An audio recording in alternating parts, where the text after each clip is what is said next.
작은 것에 만족할 수 있는 사람이 결국에는 경건에 큰 유익이 있는 제목이 있다는 것인데, 자, 자족이라는 것은 스스로 만족감을 안다라는 뜻입니다. 이것이 원어상으로 바로 직역을 해보면 스스로 모든 것이 넉넉해서 부족함이 없는 상태를 말하고 있죠. 특별히 적은 것으로도 만족할 수 있는 마음이 있다라고 하면 앞에 그 말씀처럼 경건에 큰 유익이 있다라고 성경은 말씀하고 있습니다. 그런데 우리는 왜 만족하지 못하냐고 하면 더 많은 것을 누리고 더 많은 것을 갖고 싶은 욕심이 우리 가운데 자리를 잡고 있기 때문입니다.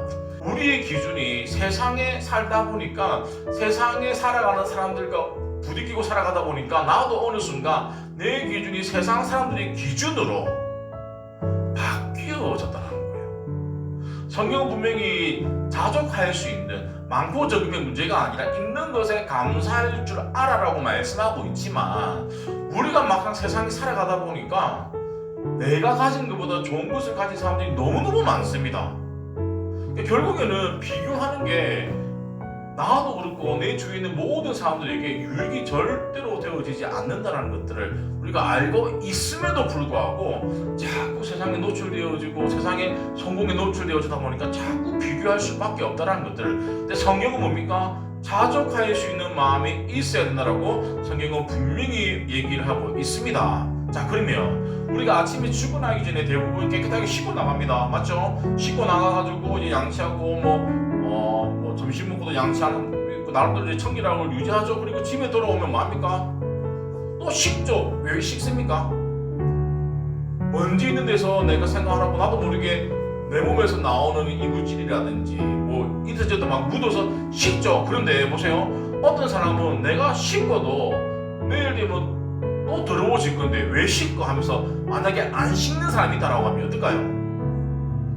본인은 행복해 하겠지만 주위에 있는 사람은 뭡니까? 되게 불편한 거예요. 마찬가지라는 거예요. 우리가 세상에 노출되어져 있다 보니까 나도 모르게 자꾸 세상의 기준으로 살아갑니다. 근데 말씀이 없으면 자꾸 노출되어진 채로 살아간다는 거예요. 그래서 말씀과 예배로 기도를 통해 가지고 자꾸 뭡니까? 우리 가운데 말씀이 내 삶을 견인할 수 있도록 내 기준을 자꾸 맞춰가야 된다는 것들. 그래서 세상에 물들어진 나의 삶을 다시금 견인하는 작업이 필요하다라는 거예요. 자, 그러한 성도님들은 세상에 살다가 말씀으로 자꾸 견인하고 왔다 갔다 하는 그 과정의 가운데 그게 경건이라고 하는데, 내 몸속에 있는 내 지체 속에는 한 다른 법이 내 마음의 법과 싸운다.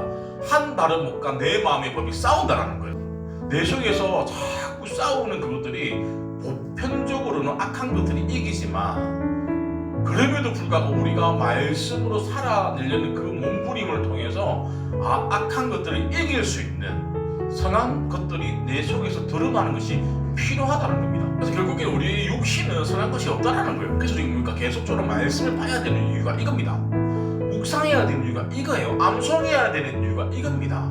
자, 그런데 왜 우리가 육신의 악한 것 때문에 우리가 말씀을 봐야 되고 묵상을 해야 되고 암송을 해야 되는지, 왜냐하면 우리 속에 있는 자연인의 상태는 하나님을 절대로 기쁘시게 할 수 없다는 겁니다. 암송했던 부분이죠. 그래서 육신의 생각은 뭐다?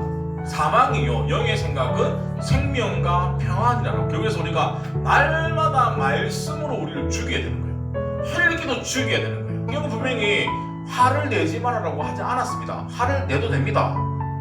화를 참다고 능사는 아니에요. 그런데 우리가 그것들의 컨트롤을 할 수 있는 그 기준을 해가 넘어가기 전까지 우리가 스스로 통제할 수 있는 그것들이 뭡니까? 경건이라는 거예요. 내 성경 말씀에 그 말씀이 없다라고 하면 계속 화를 내겠죠. 근데 어느 순간 내가 말씀을 듣고 하나님 말씀이 이렇게 되어져 있다라고 하면 내가 화가 나더라도 뭡니까? 누르는 작업을 하겠죠. 그게 뭡니까? 경건의 훈련이 시작이 되어진다는 것들을 우리가 잘 알 수 있죠. 그래서 육신의 생각은 사망이고 영의 생각은 뭡니까? 생명과 평안이기 때문에 말씀 보는 것들이 짐으로 부담으로 다가와서는 절대로 안 된다는 거예요. 말씀 큐티 보는 것들, 기도하는 것들, 그리고 또 하나 내가 말씀을 보고 기억한다라고 해서 끝나는 게 아니라 그것들을 지킬 수 있는 힘이 있어야 되는데 그 힘은 내가 기도함으로 말미암아 힘이 생기는 거예요. 그래서 육체의 연단보다는 경건의 힘쓰라라고 성경은 얘기하고 있죠. 이게 현대인 성경으로 보면 이렇게 육체의 훈련은 잠깐 있다라고 하며 영적인 유익은 훨씬 더 크다는 것들을 얘기하고 있죠. 그래서 교회 다니는 사람들에게 말씀해야 됩니다, 큐티해야 됩니다, 암송해야 됩니다, 기도해야 됩니다. 이 상황이 되어지게 되면 우리 뭡니까? 봉사하고 전도해야 되는 역 확장이 되어지는 것이지, 앞에 있는 기본기가 딱 빠져 있으면 그 다음부터는 기쁨으로 할 수 있는 게 짐으로 할 수밖에 없다는 거예요. 그래서 우리가 첫 단추를 어떻게 끼우느냐가 보다 너무너무 중요하다. 자, 왜 그렇게 해야 되냐? 우리가 주님의 것이기 때문에 내 삶이 내게 아니라 내 계획대로 살아가는 것이 아니라 나는 사나 죽으나 다 주님의 것이기 때문에 주님이 원하시는 대로 살아갔을 때가 제일 행복한 삶을 살아간다라고 우리가 믿으셔야 됩니다. 자, 그래서 우리는 복음을 위해서 살아가야 되는데, 그래서 그 복음을 위해서 살아가기 위해서는 기본적인 경건이 훈련이 되어졌을 때 우리가 복음을 잘 전할 수 있겠죠. 자, 그래서 우리가 보통 보면 그런 얘기를 합니다. 소탄 대신이라고 하는 부분이 있죠. 뭡니까?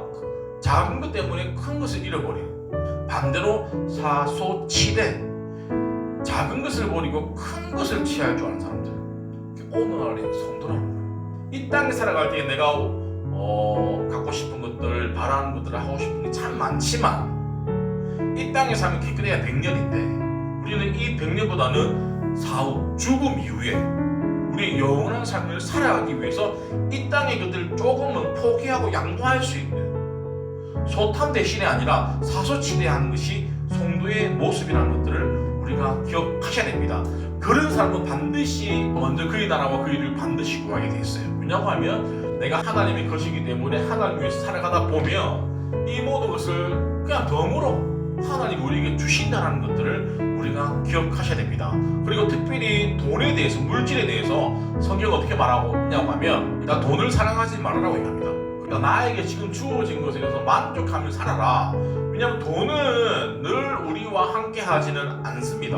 테슬라에 제가 관심이 있어서 자율주행이 사실 너무 궁금한 거예요. 그래서 이 자율주행이 뭘까 막 책 때 막 검색했던 게 기억이 있어서 테슬라 감시 떠요, 이게 컨텐츠가. 근데 어떤 한 부부인데, 중년 부부인데, 이 중년 부부가 테슬라에 몰빵을 했던 그런 얘기를 쭉 해요. 그러면서 어떻게 이 자산이 불어나고 늘어나고 이 얘기를 막 보여주는데, 그분이 이제 한 2, 3주 전에 컨텐츠 제목이 뭐라고 뜨냐고 하면 2달 만에 10억에서 6억이 됐다는 거예요. 주식을 안 사는 이유가 뭡니까? 한치 앞을 모르기 때문이에요. 돈은 나를 끝까지 지켜주진 않습니다. 그런데 이것도 말씀, 내가 결코 너희를 버리지 아니하고 너희를 떠나지 아니한다라고 하셨던 분은 예수 그리스도입니다. 돈은 있다가도 없지만 예수님은 나와 함께 나를 떠나지 않겠다라고 분명하게 말씀해 주시기 때문에 우리는, 성도는 그냥 있는 것에 자족하는 마음이보다 필요하다는 것들. 그래서 우리가 자족해야 되는 거예요. 아무것도 없고 빈손으로 왔다가 빈손으로 가잖아요. 자, 우리가 이 세상 살아갈 때 지금 어째 보면은 짧은 인생이지만 잠시 머무다가는 나그네의 삶이라고 다들 아마 공감을 하실 거예요. 그런 거 보면 참 인생이라는 게 아무리 돈을 많이 벌고 아무리 뭐 빌딩이 있고 아무리 부자의 삶을 살더라도 갈 때는 뭡니까? 수의 하나 입고 가잖아요. 수의는 소재가 삼배나 명주로 주로 합니다. 수의 색깔이 어떤 색깔일까요? 푸른색이죠. 황토 색깔. 그래서 사람이 흙으로 와서 흙으로 가기 때문에 흑색깔과 가장 이질없는. 근데 수의를 검색하다 보니까 특징이 있습니다. 뭐냐고 하면 주머니가 없습니다. 이 말인즉 네가 갈 때는 아무것도 가지고 갈 수 없다라는 거예요. 우리 인생의 마지막은 아무것도 없이 빈손으로 가야 되는데 너무 이 땅에서 많은 주머니를 만들고 살지는 않은지 한 번쯤은 생각해 볼 필요가 있을 것 같아요. 남들보다 좀 더 많이 가지려고, 좀 더 많은 것을 누리려고 그렇게 아둥바둥 살았던 것이 과연 필요했을까? 필요한가? 필요할까? 물론 내가 남들보다 많이 가졌을 때 남들이 나를 부러워하는 것들, 그게 행복일 수도 있습니다. 내가 많은 것들을 가지고 누리면서 내가 행복할 수도 있어요. 그런데 과연 그게 진짜 영원한 행복일까라는 생각들을 해볼 필요가 있죠. 우리는 손님 나그네처럼 왔는데 어떻게 보면 영원히 살 것처럼 살고 있지는 않은지 한 번쯤은 우리 삶을 돌아볼 필요도 있죠. 그래서 성경 말씀에 보면 부자와 거지 나사로의 비교를 합니다. 이 부분은 제가 설교를 해서 한번 기억을 하실 거예요. 부자는 자기만 위해서 살아가다가 지옥에 가고 거지 나사로는 뭡니까? 천국에 가야지죠. 근데 그렇게 날마다 호화로운 잔치와 존옷을 입었던 부자였음에도 불구하고 지옥에 갔을 때 목이 말라서 나사로에게 손끝에 물을 찍어 내 혀를 서는, 사실 손끝에 물을 묻혀봤자 얼만큼 물이 입에 들어가겠습니까? 한두 방울밖에 안 되겠죠. 근데 그거라도 해달라고. 결국에는 죽고 나면 아무런 것이 없다라는 것들, 내가 지금까지 누려왔던 것들이 아무런 소용이 없다는 것들을 안다라고 하면 내가 지금 좀 더 있는 거에 만족하는 것이 필요하지 않을까. 그러니까 우리가 먹을 거 있고 입을 거 있음에도 불구하고 뭡니까? 족하지 않은 것들을 자꾸 욕심이 있기 때문이라는 거예요. 그래서 성도는 우리가 이 땅에 살아갈 때 기본적인 것만 있어도 감사하면 돼요. 그리고 우리가 특별히 내가 나에게 주어진 이 재정이든 물질이든 달란트든 간에 나를 위해서가 아니라 정말 복음을 위해서 살아갈 수 있는 최소한의 것만 있으면 만족하지 않아야 돼요. 주신 것에 뭐다? 감사해야 된다는 겁니다. 특별히 성도의 경계 수준은 만족할 수 있는 수준만 되어야 돼요. 비교하실 필요가 전혀 있다 없다? 없다. 자, 보통 우리가 부자들 얘기를 한 번씩 들을 경우가 있잖아요. 뉴스라든지 아니면 유튜브라든지 뭐 지를 통해 부자 얘기를 들으면 대부분 다 뭡니까? 속이속이답니다. 흥분돼요. 왜냐면 나랑 비슷한 삶을 살지 않았기 때문에 되게 궁금한 사람도 되게 많아요. 왜냐하면 또 그들이 내가 누리지 못한 것들을 누리기 때문에 뭡니까? 관심이 더 가는 사람도 있습니다. 작년인가 그때 한 80만 되는 유튜버 한 명이 이제 유튜브는 컨텐츠가 계속 찍어야 되잖아요. 근데 이 사람이 컨텐츠를 뭘 했냐고 하면 걔한테 소고기를 구워서 주는 컨텐츠 된 거예요. 그 사람이 잘못됐다 잘됐다가 우리가 비난할 수는 없어요. 자기가 선택한 행동이고 그 정도의 수준이 되니까. 근데 대부분 사람들은 뭡니까? 그걸 보면서 나중에는 이 사람이 공개 사과를 했습니다. 대부분 사람들이 불편한 거예요. 상대적으로 뭡니까? 불평등하고 빈곤감이 확 드는 거예요. 우리는 나보다 잘 사는 사람들 보면 너무너무 부럽지만 또 한편으로는 나를 부러워하는 사람도 분명히 있어요. 2년 전에 캄보디아 갔을 때 기억나시는지 모르겠다. 아이들하고 이제 막 활동을 하는데 스케치북이 없어갖고 한 장을 찢어갖고 막 나누어 셌던 기억이 나세요? 그들이 볼 때, 우리를 볼 때는 뭡니까? 너무너무 부러운 거예요. 아프리카 사람들은요. 우리가 보면은 기아 대책에 보면 늘 나오는 좀 불쌍한 애들. 배 볼록히 나오고, 먹을 게 없어갖고, 깨끗한 물을 마시지 못해가지고 저 멀리 길어가지고 흙탕물을 길러 와가지고 그런 것만 우리 자주 보잖아요. 그러니까 보면 그 사람들이 우리 삶을 뭡니까? 너무너무 부러워하지 않을까요? 그러니까 결국에는 우리가 자꾸 옆에 보면서 부러워할 필요가 있다 없다? 없다. 그냥 나에게 주신 것에서 만족하고 자족하면 그게 뭐다? 된다라는 거예요. 대신에 안주는 하시면 안 돼요. 그래서 우리가 왜 그렇게 해야 되냐? 사나나 죽으나 우리는 다 누구보다 주님의 것이기 때문에 우리에게 주신 것에 뭐다? 만족하고 살면 됩니다. 제가 좋아하는 말씀 중에 잠언 19장 17절 말씀이 있습니다. 가난한 자를 불쌍히 여기는 것은 여호와께 구워드리는 것이니 그의 선행을 그에게 갚아주신다. 자, 뭐냐고 하면 우리가 작은 거에 대해서 많고 적음을 논하기 전에 나보다 더 힘든 사람이 분명히 있어요. 그러면 그들에게 뭡니까? 선행을 베푸는 것도 필요하다. 제가 지금 계속 고민하고 있는 것 중에 뭐냐고 하면 지금 말씀드리는데 교회 설립 예배를 드릴 때마다 우리가 컴패션 있는 친구들 한 명씩 더 입양하더라는 얘기 기억나세요? 근데 제가 지금 자꾸 지금 짐으로 담는 거예요. 그래서 지금 여러 명이 하고 있지만 사실 우리가 한 명을 더 입양하는 거는 됩니다.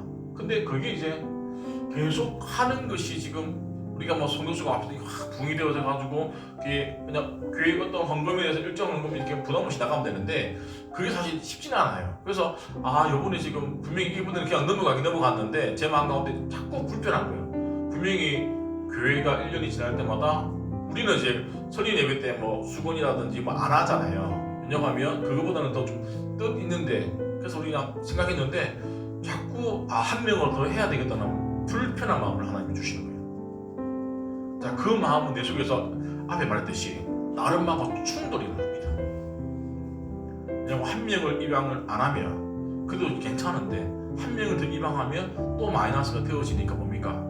계속 부딪히겠죠. 근데 우리가 보통 누가 이긴다고 했죠?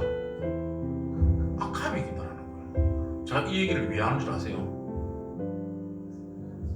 제 악함이 이길 것 같아서 말씀드린 거예요. 근데 그 악함을 알면도 불구하고 내 욕심인데도 불구하고 자꾸 내버려 두다 보면 그게 어느 순간 점점 좀 커지는 거예요. 그 가난하고 불쌍한 사람들을 돕는 것들은 우리가 여호와께 우어 빌려주면, 그래서 그분이 반드시 만다 갚아주신다는 것들. 저는 그 말씀 믿는 거예요. 그 말씀 믿지 않다라고 하면 제가 굳이 이런 얘기를 할 필요가 없어. 굳이 이 얘기를 안 하면 저도 부담이 없고 성도들도 뭐 그렇게 생각하는데, 자, 하는 이유는 뭡니까? 말씀을 믿기 때문이에요. 분명히 여호와께서 어떠한 방법으로 갚아주시기 때문에 제가 이 속마음을 잠시 말씀 나눴습니다. 기도하도록 하겠습니다.